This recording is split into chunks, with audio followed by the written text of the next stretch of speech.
రాజశేఖర రెడ్డి మరణానంతరం కొద్దిగా రాజకీయాలకు కొద్దిగా అంటే అంటుముట్టని అంటూసి జగన్మోహన్ రెడ్డి వచ్చిన తర్వాత కొద్దిగా యాక్టివ్ అయ్యారు. ఏమై ఉండొచ్చు రీజన్స్? అంటే మీద రాజకీయ పార్టీలు నచ్చకనా? రాజశేఖర రెడ్డి గారు అనుకోకుండా అకాల మరణం పొందారు. దాని తర్వాత నాకు దాని మీద అంత ఇంట్రెస్ట్ కనిపించలేదు. తర్వాత జగన్మోహన్ రెడ్డి గారు వైఎస్ఆర్సీపీ పార్టీ స్థాపించారు. అక్కడి నుంచి మళ్ళీ యాక్టివ్ అయ్యాను. అంటే అప్పుడు కష్టపడ్డటువంటి మీ గుర్తింపు ఈ రోజు వేస్ట్ కాలేదంటారు? నేను అడగలేదు అద్దంకి కావాలని. ఒక రెడ్డి సామాజిక వర్గానికి సంబంధించిన నాకు అక్కడ అద్దంకిలో నాకు ఇన్ఛార్జిగా ఇచ్చారంటే నా మీద జగన్మోహన్ రెడ్డి గారికి అన్ని కులాలని, అన్ని సామాజిక వర్గాలను, అన్ని మతాలను కలుపుకుని పోతానని. ఆటోమేటిక్గా అద్దంకి పోవడం వల్ల కొద్దిగా ఇబ్బంది కలిగే అంశం ఏమైనా అనిపిస్తుందా మీకు? అట్లా నాకేం అనిపిస్తుంది. పానెం హనుమిరెడ్డిని ఎందుకు గుర్తించారంటే మీరు ఏం చెప్తారు?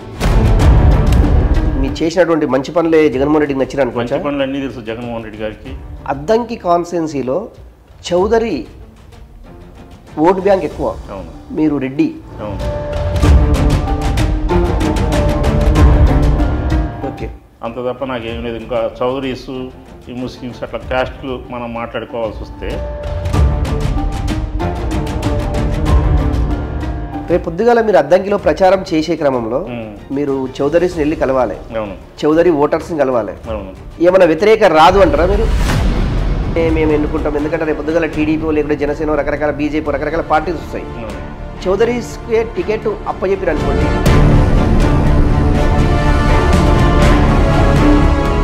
మీ పార్టీ ఎమ్మెల్యే ఉన్నటువంటి కృష్ణ చైతన్య ఇప్పుడు ఎమ్మెల్యేగా ప్రాతినిధ్యం వహిస్తారు అద్దంకి నుంచి. అతనికి కారణం చేసి పానెం హనుమిరెడ్డికి టికెట్ అప్పచెప్పారు. అతను ఇప్పుడు కొంత వ్యతిరేక బావుట ఎగరేసేసేసి ఆల్రెడీ కార్యకర్తల్లో మమేకమై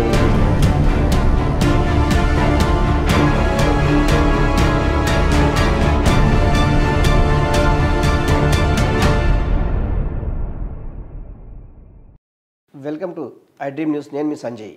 ఈరోజు మన ముందు ఒక చీఫ్ గెస్ట్ అని చెప్పాలి. వైఎస్ఆర్సీపీ నుంచి అద్దంకి ఇన్ఛార్జిగా ఉన్నటువంటి పానెం హనుమిరెడ్డి గారితో ఈరోజు మనం స్పెషల్ ఇంటర్వ్యూ చేయబోతున్నాం. నమస్తే అన్న. నమస్తే అండి. ముందుగా మీకు కంగ్రాచులేషన్స్. మీరు విద్యావేత్తగా, బిజినెస్ మ్యాన్గా, ఇప్పుడు రాజకీయం. అసలు మీ కుటుంబ నేపథ్యము రాజకీయ నేపథ్యమా, వ్యవసాయ నేపథ్యమా? ఒకసారి ప్రేక్షకులకు చెప్తారా? మాది వ్యవసాయ నేపథ్యం అండి. మాది చాలా చిన్న పల్లెటూరు. 2000లో నాది డిగ్రీ అయిపోయిన తర్వాత హైదరాబాద్ బిజినెస్ చేద్దామని వచ్చాను. బిజినెస్ చేసుకుంటే ఈ రోజున 13 రాష్ట్రాల్లో మా బిజినెస్లు ఉన్నాయి. టెలికాం కంపెనీ ఉంది. ఓకే. విద్యా సంస్థలు ఉన్నాయి. రియల్ ఎస్టేట్ చేస్తూ ఉన్నాము. స్పోర్ట్స్లో వాలీబాల్లో చెన్నై టీము ఓనర్ నేను. కుటుంబంలో మీరు ఒక్కరే ఈ రాజకీయాల వైపు అడిగేశారా, ఇంకెవరు రా? లేదండి, నేను ఒక్కనే. ఎంతమంది సార్ మీరు? అంటే మీ యాక్చువల్గా 2 అన్నదమ్ములం. ఓకే. ఒక సిస్టరు. ఓకే. సిస్టరు 2004లో ఎక్స్పైర్డ్ అయ్యారు. ఓకే. ఓకే. ఆమెకి 2 మగపిల్లలు. వారిద్దరు కూడా నాతోనే ఉంటారు. ఓకే. ముందు మీరు గుంటూరు నుంచి వైఎస్ రాజశేఖర రెడ్డి సీఎం ఉన్నప్పటి నుంచి గుంటూరులో కాంగ్రెస్ పార్టీలో మీరు చురుకుగా పాల్గొన్నారు. అవును. రాజశేఖర రెడ్డి మరణానంతరం కొద్దిగా రాజకీయాలకు కొద్దిగా అంటే అంటుముట్టని అంటూసి జగన్మోహన్ రెడ్డి వచ్చిన తర్వాత కొద్దిగా యాక్టివ్ అయ్యారు. అవును. ఏమై ఉండొచ్చు రీజన్స్? అంటే మీద రాజకీయ పార్టీలు నచ్చకనా? నాకు మిగతా రాజకీయాలని కాదు, నచ్చకని కాదు, కానీ రాజశేఖర రెడ్డి గారు అంటే విపరీతమైన అభిమానం ఉండేది. నాకు రాజశేఖర రెడ్డి గారితో ఉన్న అభిమానం ఎట్లా అంటే, నేను డిప్లొమో పులివెందుల్లో వైఎస్ఆర్ లోయల్ పాలిటెక్నిక్లో నేను చదువుకున్నాను. ఓకే. ఓకే. అక్కడి నుంచే రాజశేఖర రెడ్డి గారు అంటే నాకు అభిమానం. రాజశేఖర రెడ్డి గారు అనుకోకుండా అకాల మరణం పొందారు. దాని తర్వాత నాకు దాని మీద అంత ఇంట్రెస్ట్ కనిపించలేదు. తర్వాత జగన్మోహన్ రెడ్డి గారు వైఎస్ఆర్సీపీ పార్టీ స్థాపించారు. అక్కడి నుంచి మళ్ళీ యాక్టివ్ అయ్యాను. 2014 ఎలక్షన్ అయిపోయిన తర్వాత నేను పెదకూరపాడు బాధ్యతలు జగన్మోహన్ రెడ్డి గారు నాకు అప్పచెప్పారు. 2 ఇయర్స్ పాటు నేను చాలా చక్కగా ఆ బాధ్యతలు చేశాను. జగన్మోహన్ రెడ్డి గారు కూడా ఆ అభిమానం కొద్దీ ఈరోజు నాకు అద్దంకి. అంటే అప్పుడు కష్టపడ్డటువంటి మీ గుర్తింపు ఈరోజు వేస్ట్ కాలేదంటారు? అప్పటి కష్టం ఇప్పుడు ఫలించిందంటారు? జగన్మోహన్ రెడ్డి గారు అంటేనే ఒక చెప్పలేనంత కమిట్మెంట్ ఉంటుంది ఆయన దగ్గర. నేను అడగలేదు అద్దంకి కావాలని. ఓకే. సరే, మన పెద్దలు ఏదో అన్నారు. యాక్చువల్గా అద్దంకి కాన్స్టిట్యున్సీలో ప్రజెంట్ ఉన్న సినారీలో చూస్తే అద్దంకిలో వచ్చేటప్పటికి ఒక రెడ్డి సామాజిక వర్గానికి సంబంధించిన నాకు అక్కడ అద్దంకిలో నాకు ఇన్ఛార్జిగా ఇచ్చారంటే నా మీద జగన్మోహన్ రెడ్డి గారికి అన్ని కులాలని అన్ని సామాజిక వర్గాలను అన్ని మతాలను కలుపుకొని పోతానని ఆయనకున్న నమ్మకం ఈ రోజున నన్ను అద్దంకిలో నిలబెట్టింది. గుంటూరు జిల్లా పెదకూరపాటు నుంచి ఎక్కువ మీకున్నటువంటి ఓటర్స్తో కావచ్చు, లీడర్స్తో కావచ్చు బాగా అటాచ్మెంట్ ఉంది. ఆటోమేటిక్గా అద్దంకికి పోవడం వల్ల కొద్దిగా ఇబ్బంది కలిగే అంశం ఏమైనా అనిపిస్తుందా మీకు? అట్లా నాకేం అనిపించట్లేదు కూడా. ఎందుకంటే చాలా దగ్గర నాకు ఇచ్చి 3 days అవుతుంది ఇన్ఛార్జ్గా ఇచ్చి. ఓకే. కార్యకర్తల దాకా నాకు ఈరోజు టచ్లో ఉన్నారు, అందరు నాకు ఫోన్లు చేస్తున్నారు. నేను ఈరోజు అద్దంకిలో ఎప్పటివరకు అడుగు పెట్టలేదు. ఓకే. రేపు 17 కానీ 18 కానీ మంచి రోజు చూసుకొని అడుగు పెడదాం అనుకుంటున్నాము. ఓకే. ర్యాలీ పెట్టి ఓకే. పెద్దల అపాయింట్మెంట్ కోసం చూస్తున్నాము. ఓకే. ఇది అయిపోయిన తర్వాత ఖచ్చితంగా అక్కడే ఉంటాను, అక్కడే ఇల్లు తీసుకుంటాను, అక్కడే ఆఫీస్ పెడతాను, అక్కడే ఉంటాను. వైఎస్ జగన్మోహన్ రెడ్డి పానెం హనిమిరెడ్డిని ఎందుకు గుర్తించారంటే మీరు ఏం చెప్తారు? జగన్ గారికి ఉన్న నా మీద ఉన్న నమ్మకం అలాంటి.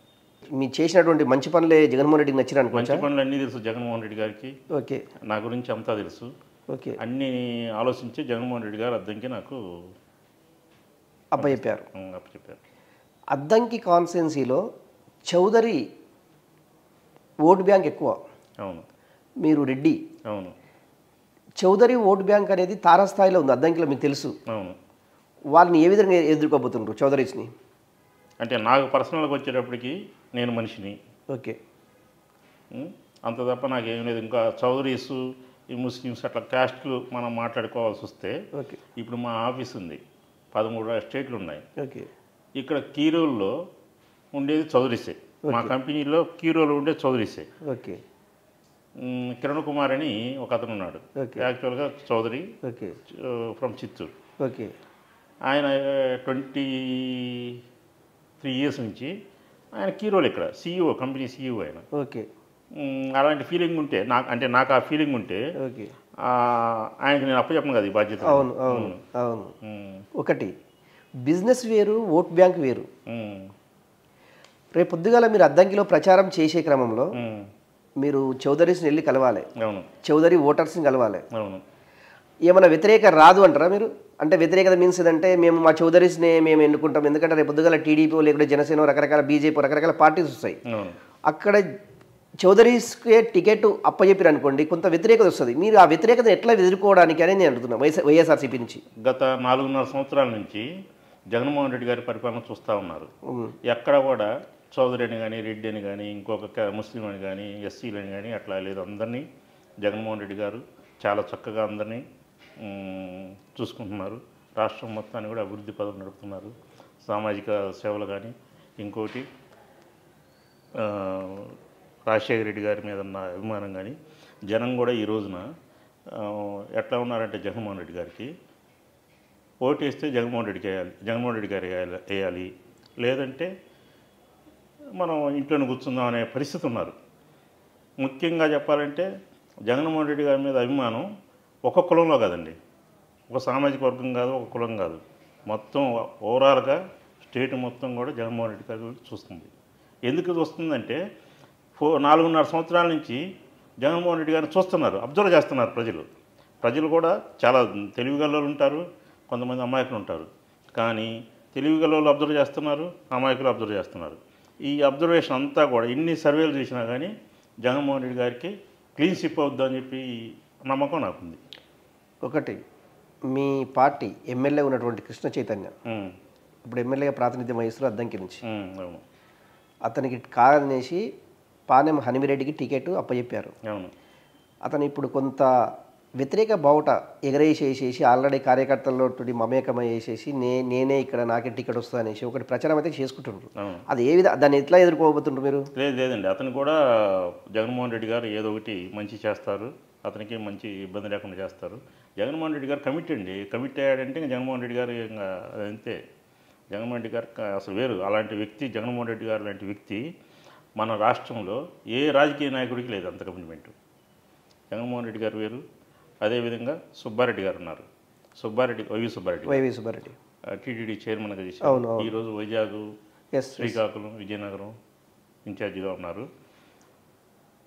ఆయన కూడా చాలా చాలా మంచి వ్యక్తి, చాలా చాలా జనాలను కలుపుకొని పోయే వ్యక్తి. ఒక రకంగా చెప్పాలంటే ఆయన చూడగానే ఆయన కాళ్ళకు దండం పెట్టాలా అంటే ఎవరికైనా, నాకని కాదు చాలామంది కార్యకర్తలకు కూడా ఆయన చూడగానే ఆయన కాళ్ళకు ఒకసారి నమస్కరిద్దాం అని చెప్పి అందరికి కూడా ఆ ఒపీనియన్ ఉంటుంది. ఆయన చూడగానే అట్లా అనిపిస్తుంది. ఆటోమేటిక్గా తిరుపతి వెంకటేశ్వర స్వామికి మనం ఎలాగానే మనం మొక్కుతాం కదా, సుబ్బారెడ్డి గారు కానీ చూడగానే కూడా అట్లే అనిపిస్తుంది. అదేవిధంగా విక్రాంత్ రెడ్డి గారిని, సుబ్బారెడ్డి గారు అబ్బాయి ఉన్నాడు, ఆ అబ్బాయి కూడా జగన్మోహన్ రెడ్డి గారి లక్షణాలు ఆ అబ్బాయికి ఎక్కువ ఉన్నాయి. చాలా ఓపెన్గా ఉంటాడు, ఓపెన్ మైండెడ్, చాలా క్లియర్గా ఉంటాడు. ఒక మాట చెప్పాడంటే ఆ మాటకి అనుకూలంగా బాగా ఇది చేస్తాడు. జగన్మోహన్ రెడ్డి ఆ సంక్షేమ పథకాలు ఏవైతే ప్రవేశపెట్టాడో ఈ నవరత్నాలని నిజంగా పబ్లిక్ని అంటే ఓటర్స్ని ఆకర్షించే విధంగా మీరు పబ్లిక్లోకి ఎట్లా తీసుకెళ్తారంటే ఏం చెప్తారు? అసలు ఆల్రెడీ ఇంటింటికి డోర్ టు డోరు తీసుకెళ్ళి ఇస్తున్నారు ఒకటి. ఇంకొకటి వచ్చేటప్పటికి ఇంతకుముందు ఏంటంటే టీడీపీ వాళ్ళు చేసేటప్పుడు మధ్యలో బ్రోకర్లను పెట్టేవాళ్ళు. ఒక ఇంటికి 10,000 వెళ్తున్నాయంటే అందులో 3,000 4,000 ఆ బ్రోకర్ నొక్కేసేవాడు. ఇవాళ వైఎస్ఆర్సీపీలో బ్రోకరేజం లేదు, డైరెక్ట్గా జగన్మోహన్ రెడ్డి గారు అక్కడ ఉండి బటన్ నొక్కుతున్నారు, ఎవరి అకౌంట్లో వాళ్ళ డబ్బులు వెళ్ళిపోతున్నాయి, వాళ్ళ పనులు చేసుకుంటున్నా కానీ వాళ్ళ అకౌంట్లో డబ్బులు వచ్చేస్తున్నాయి. ఇంతకుముందు ఏంటంటే క్యూలో నిలబడాలా, వాడు కమిషన్ తీసుకుంటాడు, గొడవలు తగాదులు టీడీపీలో ఉన్నప్పుడు టీడీపీలో చేసిన అరాచకం ఇదంతా. ఆ విధంగా చేశారు అప్పట్లో. జగన్మోహన్ రెడ్డి గారు అసలు ఎవరికి ఏ పని లేకుండా ఇప్పుడు వృద్ధాప్య పెన్షన్ ఉన్నాయి, తెల్లవారుజామున 5 గంటలకల్లా మన ఇళ్ళకు వచ్చి డోర్ కొట్టి వాలంటీర్లు మన ఇంటికి వచ్చి ఇచ్చిపోతున్నారు. అంతకుముందు అట్లా లేదు. ఆ సచివాలయంకి వెళ్ళాలా, అక్కడ వెళ్ళి కూర్చోవాలా, పంచాయతీ ఆఫీస్కి వెళ్ళి కూర్చోవాలా, కూర్చొని ఉదయం 5 గంటలకు 6 గంటలకు వెళ్ళిన వాళ్ళు వాళ్ళకి మంచి నీళ్ళు ఉండవు, భోజనం ఉండదు, ఏమీ లేకుండా సాయంత్రం ఎప్పుడో వస్తుంది వాళ్ళ పేరు. వస్తే అంత వచ్చిన తర్వాత కూడా వాళ్ళకి ఇచ్చే 1000కి కూడా వాడు 200-300 కకృతి పడతాడు బ్రోకరు. ఆ విధంగా వాళ్ళని కార్యకర్తల్ని టీడీపీ అని లేదు, వాడు అందరిని దోసుకున్నారు. టీడీపీ కార్యకర్తలు వైసీపీ కార్యకర్తలని కాదు, జనాన్ని దోసుకున్నారు టీడీపీ వాళ్ళు. వాళ్ళ బ్రోకర్లు ఆ విధంగా చేశారు. అది కూడా చంద్రబాబు నాయుడు గారు ఆ బ్రోకరేజాన్ని ఎంకరేజ్ చేశారు. జగన్మోహన్ రెడ్డి గారు ఇవన్నీ ఇట్లా ఉండకూడదు, అంతా ప్రతి పేదవాడికి చేరాలా, అర్హుడికి చేరాలా అనే ఉద్దేశంతో డైరెక్ట్గా బటన్ నొక్కే సిస్టమ్ ఒకటి పెట్టారు. బటన్ నొక్కుతారు, ఎవరు అకౌంట్ వాళ్ళు పడకపోతాయి. ఒకరోజు అయితే తెల్లవారేటప్పటికల్లా మనం చూసుకునేటప్పటికే వాళ్ళకి మెసేజ్ వచ్చి ఉంటుంది. ఇప్పుడు ఇంకోటి డైరెక్ట్గా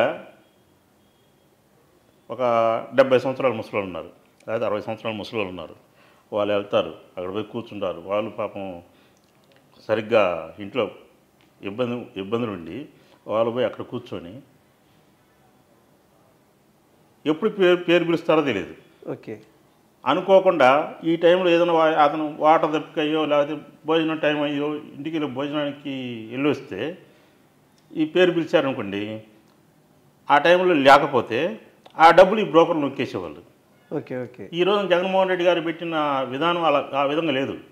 డైరెక్ట్గా బటన్ నొక్కుతారు, అంతా ఎవరు ఇండైరెక్ట్ చెప్పాలి అంటే రాష్ట్ర ప్రభుత్వం అందిస్తున్నటువంటి సంక్షేమ పథకాలు నేరుగా ఓటర్కి వెళ్తున్నవి. ఓటర్ కాదు, ప్రతి టీడీపీ వైసీపీ అని లేదండి, అర్హుడికి వెళ్తున్నాయి.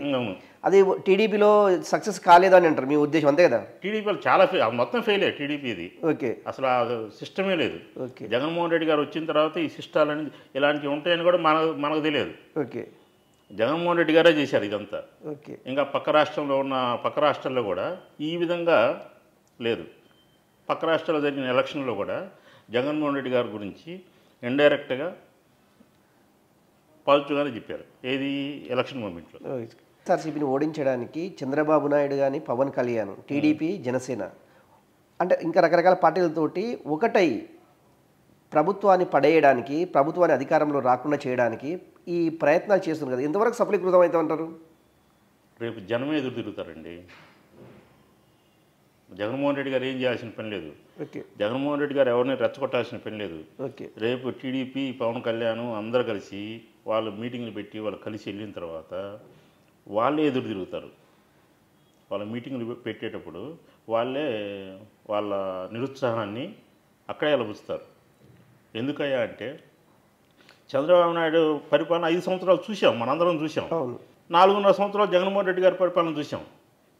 దానికి దీనికి నక్కకి నాగలోకానికి ఉన్న తేడా కనిపిస్తుంది, జనానికి కనిపిస్తుంది. దానివల్ల జనం ఎదురు తిరుగుతారు. ఖచ్చితంగా జనం ఊర్లలోకి రానివ్వరు. చాలా ఊర్లలో టీడీపీని జనసేన రాణించే పరిస్థితి లేదు. ఇంకొకటి, పవన్ కళ్యాణ్ 2014 ఎలక్షన్లు వచ్చేటప్పటికి నా మద్దతు టీడీపీకి అన్నాడు. అవును, ఎక్కడా పోటీ చేయలేదు. 2019 ఎలక్షన్ వచ్చేటప్పటికి చంద్రబాబు నాయుడు మా అమ్మని తిట్టాడు, మా నాన్న తిట్టాడు, నా పిల్లల్ని తిట్టాడు, నీ ఎంత చూస్తా, నీ పరిపాలన బాగలేదు, నువ్వు మూర్ఖుడివి, కురుడివి, అది ఇది అని చెప్పి చంద్రబాబు నాయుడిని, నారా లోకేష్ని బండబూతులు తిట్టాడు పవన్ కళ్యాణ్.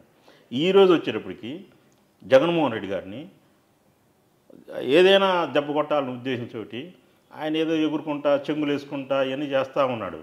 అవన్నీ జనం చాలా తెలివిగలండి. జనం అంత అబ్జర్వేషన్ లేకుండా మూర్ఖంగా పోయి పవన్ కళ్యాణ్ చెప్పాడని చెప్పి, జగన్మోహన్ చంద్రబాబు నాయుడు గారు చెప్పారని చెప్పి ఓటు కుదరు. అవును, ఖచ్చితంగా పరిపాలన ఏది బాగుందో 2 అబ్జర్వ్ చేసుకున్నారు కాబట్టి, 2 టాలీ చేసుకున్నారు కాబట్టి ఖచ్చితంగా మంచి ప్రభుత్వానికి ఓటేస్తారు. మంచి ప్రభుత్వానికి ఓటు వేస్తారనేది బాగుంది. కాకపోతే వ్యతిరేకత, వీళ్ళు జగన్మోహన్ రెడ్డి పైన వ్యతిరేకత ఉన్నసి ప్రతిపక్షాలు ఆరోపణలో నిజము ఉందా? నిజంగా కూడా లేదండి. వాళ్ళు చెప్తున్నారు కదా, ఇది అరాచకం చేస్తున్నారు, ఆడబిడ్డలు మిస్ అయ్యారని. అసలు అది ఎక్కడో ఒకటి జరిగితే, ఎక్కడో ఏది జరిగిందో మనకు కూడా తెలియదు. ఏదో ఒకటి జరిగితే ఆ టీడీపీ ఎల్లో మీడియా ఆ విధంగా హైలైట్ చేసి దాన్ని పెద్ద ఇది చేసి ఏదైనా వాళ్ళు ఏం చేశారు సరే అండి. ఇంకో మాట చెప్పాలంటే, ఈరోజు ఇక్కడ మనం కూర్చొని భోజనం చేస్తున్నాం. భోజనం చేసేటప్పుడు చిన్న పటికరాయి వచ్చింది భోజనంలో. టీడీపీ వాళ్ళు పవన్ కళ్యాణ్ ఏమంటున్నారంటే, ఆ పటికరాయి రావడానికి కారణం జగన్మోహన్ రెడ్డి అంటున్నారు. నేను కిరాణా కొట్టుకెళ్ళి బియ్యం కొనుక్కొని వచ్చింది. ఓకే, ఎక్కడో ఏదో ఒక చిన్న ఏదో జరిగిందనుకోండి, ఆ పటికరాయి రావడానికి కారణం జగన్మోహన్ రెడ్డి. అందుకని జగన్మోహన్ రెడ్డి రాజీనామా చేయాలా, జగన్మోహన్ రెడ్డి ఇది చేయాలా అని చెప్పి వాళ్ళు చేసే గొడవ, వాళ్ళు చేసే రభస, అది తప్పుడు సంకేతాలు ఇస్తుంది, వాళ్ళకే తప్పుడు సంకేతాలు ఇస్తుంది. పానెం అన్మిరెడ్డి ఒక విద్యావేత్తగా నిరుపేదలకు నిజంగా విద్యకు సంబంధించినటువంటి మీరు చేస్తున్నటువంటి సేవా కార్యక్రమం గురించి 2 నిమిషాలు చెప్పగలుగుతారా? మాకు ఎడ్యుకేషన్ కాలేజ్ ఉంది, జూనియర్ కాలేజ్ ఉంది. ఓకే, పేదలకి, టాలెంటెడ్ పిల్లలకి మేము ఖచ్చితంగా సపోర్ట్ చేస్తున్నాం. ఇప్పుడు కాదు, 2016 నుంచి చేస్తున్నాం. ఓకే, ఆ పిల్లలందరికీ కూడా తెలుసు. ఓకే, కొంచెం చాలామందికి ఫ్రీగా చేస్తున్నాం. ఓకే, నిరుపేదలంటే ఖచ్చితంగా ఫ్రీగానే ఎడ్యుకేషన్ ఇస్తాం. అంటే మీరు కూడా జగన్మోహన్ రెడ్డి బాటలు నడుస్తారు అయితే? జగన్మోహన్ రెడ్డి గారు అసలు జగన్మోహన్ రెడ్డి గారు అంటే మాకు ఏముందండి, జగన్మోహన్ రెడ్డి గారు ఏం చెప్తే అది మాకు. ఓకే, ఓకే, జగన్మోహన్ రెడ్డి గారికి చెప్పాల్సిన పని లేదు. జగన్మోహన్ రెడ్డి గారు ఏ విధంగా వెళ్తున్నారో అది మేము అబ్జర్వ్ చేసుకుంటా, మా లీడర్లు అందరూ కూడా అట్లే వెళ్తుంటారు. ఓకే, అది ఒకటి. అద్దంకి నుంచి రేపు మీరు ప్రచారం చేయబోతున్నారు, 17-18 నుంచి స్టార్ట్ చేయబోతున్నారు మీ ప్రచారాన్ని. అద్దంకి ఓటర్స్ నుంచి మీరు ఏం అప్పీల్ చేస్తారు? సంక్షేమానికి ఓటేయండి అంటాము, అభివృద్ధికి ఓటేయండి అంటాము. ఇంకోటి వచ్చేటప్పటికి ఏ పరిపాలన బాగుందో ఆ పరిపాలనకి ఓటేయండి. చంద్రబాబు నాయుడు, పవన్ కళ్యాణ్ కలిసి 2014లో గవర్నమెంట్ ఫామ్ చేశారు. వాళ్ళు ఏం చేశారో మీరందరూ అబ్జర్వ్ చేయండి. ఈ 4.5 సంవత్సరాల్లో జగన్మోహన్ రెడ్డి గారు ఏం చేశారో అబ్జర్వ్ చేయండి. ఏది బాగుంటే దానికి ఓటేయండి అని చెప్తాను. ఓకే, కులాలు, మతాలు ఇవన్నీ శాశ్వతం కాదు. నేను పుట్టేటప్పుడు ఏ కులంలో పుట్టాలని చెప్పి నేను అనుకోలేదు, మీరు ఏ కులంలో పుట్టాలని చెప్పి మీరు అనుకోలేదు. మనం పుట్టిన తర్వాత మన పెద్దలు ఏదో చెప్తున్నారా, నువ్వు పలానా కాపు, పలానా రెడ్డి, పలానా ఇదని చెప్పి మనం చెప్పుకుంటుంటే నేను కాపాని రెడ్డా, లేదా నేను కమ్మ, లేదా నేను ఎస్సీనా, లేకపోతే బీసీనా అని చెప్పి అనుకుంటున్నా. కానీ ఇవన్నీ జగన్మోహన్ రెడ్డి గారు కానీ మా పార్టీ కానీ అసలు అందరినీ మనుషుల్లాగే చూస్తారు. నిన్న ఇండియా టుడే ఒక సర్వే చేసింది ఏపీ పైన. అవును, 23 నుంచి 25 సీట్లు వైఎస్ఆర్సీపీ గెలవబోతుందని. 23 నుంచి కాదు, 24 నుంచి 25. 25 అంటే మేము తక్కువ చెప్పాము. దీని మీద మీ స్పందన? 25 వస్తాయి అనుకుంటున్నాను నేను. 24 నుంచి 25 కాదు, 25 వస్తాయి అనుకుంటున్నాను. అసెంబ్లీ కాన్స్టిట్యున్సీలు 175కి 175 వస్తాయని చెప్పి నాకు నమ్మకం ఉంది. Okay, okay. అంటే ఈ సీట్లు రావడానికి వైఎస్ జగన్మోహన్ రెడ్డి చేస్తున్నటువంటి సంక్షేమ పథకాలే ప్రజల్లోకి సక్సెస్గా వెళ్తున్నాం అనుకునే ఈ యొక్క రిజల్ట్ వస్తుంది అనుకోవచ్చా? అనుకోవచ్చు. సంక్షేమ పథకాలు ప్రతి ఇంటికి వెళ్తున్నాయండి. ఇంకొకటి జగన్మోహన్ రెడ్డి గారు వచ్చేటప్పటికి ఏం చేస్తున్నారంటే పేదలని పేదల్లాగా చూడండి. టీడీపీ కార్యకర్త, వైసీపీ కార్యకర్త, జనసేన కార్యకర్త కాదు, ఓవరాల్గా వచ్చేటప్పుడు పేదోడిని పేదోడిలాగా చూద్దాం అని చెప్పి పేదోడికి ప్రతి పేదవాడికి జగన్మోహన్ రెడ్డి గారు సంక్షేమ పథకాలు అందే విధంగా ప్రయత్నం చేస్తున్నారు. ఆ విధంగా అందుతున్నాయి కూడా. ఇప్పుడు బీసీ, ఎస్సీ, ఎస్టీల్లో ఒక్క ఇంటికైనా సరే నాకు రాలేదు, మా ఇంటికి రాలేదు అని చెప్పి ఎవరన్నా కంప్లైంట్ కూడా లేదు ఇప్పటివరకు. రాజకీయాలను పక్కన పెట్టేసేసి ఓన్లీ సంక్షేమ పథకాలు ప్రతి పేదోడికి అందాలి అనేసి జగన్మోహన్ రెడ్డి కాన్సెప్ట్ అనుకోవచ్చా? కరెక్టే. రాజకీయంగా జగన్మోహన్ రెడ్డి గారు చేయట్లేదు. వాళ్ళు చెప్తున్నారు చూడండి, అరాచకాలు చేస్తున్నారు అయ్యి అని. అస్సలు అవన్నీ పచ్చి అబద్ధం. ఇప్పుడు టీడీపీ గవర్నమెంట్లో ఒక ఎంఆర్ఓ ఉన్న మహిళని దారుణంగా కొట్టారు. అలాంటి అరాచకాలు చాలా జరిగాయి టీడీపీలో. అసలు వైసీపీ జగన్మోహన్ రెడ్డి గారు వచ్చిన తర్వాత ఒక్కటే జరగల. జగన్మోహన్ రెడ్డి గారు లాంటి వ్యక్తి మీద కత్తితో దాడి చేయించారండి. ఓకే, ఏంది ఒక రాష్ట్రానికి కాబోయే సీఎం కోడికత్తి అని చెప్పి ఏదో కామెంట్ చేస్తారు, కానీ కోడికత్తి కాదు, అది టీడీపీ వాళ్ళు చేసిన స్కెచ్. ఆ స్కెచ్లో జగన్మోహన్ రెడ్డి గారికి దైవం అండగా ఉండి జగన్మోహన్ రెడ్డి గారిని దైవమే కాపాడింది. ఒకటి చివరగా మీరు అద్దంకి కాన్సెన్సీ ప్రచారంలో లీడర్స్, ఇప్పుడు మనం ఇంతకుముందు అనుకున్నట్టు కృష్ణ చైతన్య కావచ్చు, ఎమ్మెల్యే కావచ్చు, లేకుంటే రకరకాల లీడర్స్ని మీరు కలుపుకోయే ప్రయత్నం ఎలా చేయబోతారంటే, ఏ విధంగా కలుపుకోపోతారంటే? ఏ విధంగా కలుపుకోపోయేదే ఉంది, మన సంక్షేమ పథకాలు అన్నీ చెప్తాము. మన కథ మనంతా జనానికి తెలుస్తుందండి. జనానికి మనకన్నా చాలా స్పీడ్గా ఉన్నారు. ఆటోమేటిక్గా లీడర్లు అందరూ కూడా నాతో టచ్లో ఉన్నారు. ఇంకా కలుపుకొని పోయేదానికి నేను ఎట్లా కలుపుకొని పోతున్నానో వాళ్ళు నమ్మే నాతో ఈ రోజున జర్నీ చేయడానికి అందరు రోజు నాకు ఇన్ఛార్జి పదవి వచ్చిందని తెలియగానే నేను ఎక్కడో గుంటూరులో ఉంటే ఈరోజు అమావాస్య కలవడానికి వద్దు ఈరోజు అని చెప్తే ఒక్క రాగల 500 నుంచి 600 మంది దాకా అద్దంకి నుంచి ప్రతి లీడర్ వచ్చి నన్ను ప్రోత్సహించారు. మీ అందరికి మేము అండగా ఉంటామన్నా, మీకు ఇబ్బంది ఏం లేదు, మీరు ఎక్కడి నుంచి వచ్చినా మేము అందరం అండగా ఉంటాము. జగన్మోహన్ రెడ్డి గారు పంపించారు, జగన్మోహన్ రెడ్డి గారికి పంపించారు కాబట్టి మేము అందరం గౌరవిస్తాము, ఇబ్బంది ఏమి లేదు, మేము గెలిపించుకుంటాము. టీడీపీలో ఉన్న పరిస్థితి, టీడీపీలో ఉన్న అరాచకం అన్నీ మేము చూసాము. అతను బుజ్జి అనే అతను పోయినసారి కూడా మమ్మల్ని మోసం చేశాడు. అవును, మోసం చేశాడు కాబట్టి ఈసారి ఖచ్చితంగా మిమ్మల్ని గెలిపిస్తాము అన్నాడు. చైతన్య కానీ గరటయ్య కానీ అందరూ కూడా మా పార్టీ వ్యక్తులే. అవును, ఏదైనా ఉంటే మేము కూర్చొని మాట్లాడుకుంటాం.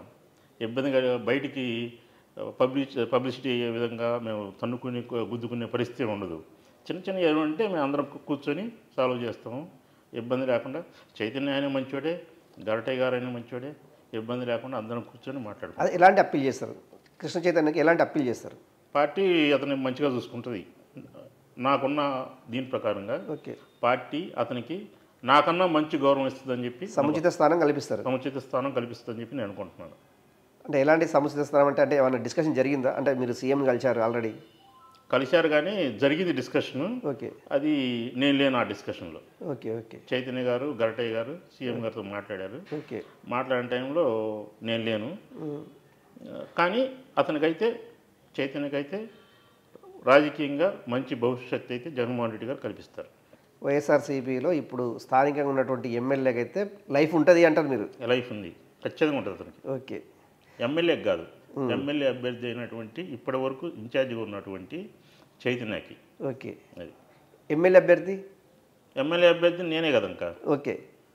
ఇప్పుడు ఆ కృష్ణ చైతన్యకు నిజంగా కూడా అంటే రేపు చేయబోయేటువంటి అప్పీల్ ఇదే, మీరు మీకు వైఎస్ఆర్సీపీ పార్టీలో సముచిత స్థానం కల్పిస్తారు వైఎస్ఆర్ అనేది రేపు మీరు కలిసినా కూడా ఆల్రెడీ డిస్కషన్ జరిగింది. అయినా కూడా ఆయన కొంత గ్రూప్ రాజకీయాలు స్టార్ట్ చేసిన అనేసి ఒకటి ఉంది. లేదు, ఆయన పిలిచి జనంతో మాట్లాడుతున్నాడు. కానీ ఆయన ఏమని చెప్తున్నాడంటే మనందరం కలిసి ఎవరి పార్టీకి ఇస్తే వాళ్ళకే చేయాలని ఆ విధంగా చెప్తున్నాడు. కానీ ఎక్కడ కూడా కాంట్రవర్సీగా కానీ ఓకే జగన్మోహన్ రెడ్డి చేయొద్దని కానీ ఓకే లేదు మనం ఈ పార్టీలో రాజీనామా చేద్దాం కానీ అట్లా ఎక్కడా చెప్పట్లేదు. ఓకే అందరం కలిసి కట్టుగానే ఉందాము ఓకే అని చెప్పి ఆల్రెడీ ఆయన పాత ఆయన కాబట్టి ఆయన కార్యకర్తలందరికి కూడా చెప్పాల్సిన బాధ్యత ఉంది కాబట్టి ఆ విధంగా పిలిచి చెప్తున్నాడు. కానీ వేరే ఉద్దేశంగా కానీ కాంట్రవర్సీగా కానీ గొడవలు పెట్టాలి కానీ గ్రూపులు చేయాలని కానీ ఆ విధంగా ఎక్కడా చెప్పట్లేదు. వ్యక్తులు వేరైనా పార్టీ ఒకటే, అవును పార్టీని అధికారంలో తేవాలి అనేది మీ కాన్సెప్ట్. అవును సేమ్ ప్రతిపక్షం ఇప్పుడు మీకు ఎవరైతే అపోజిట్గా ఉన్నటువంటి టీడీపీ జనసేన ఎవరున్నా కూడా చౌదరి అనే పేరు అయితే బలంగా వినిపిస్తుంది.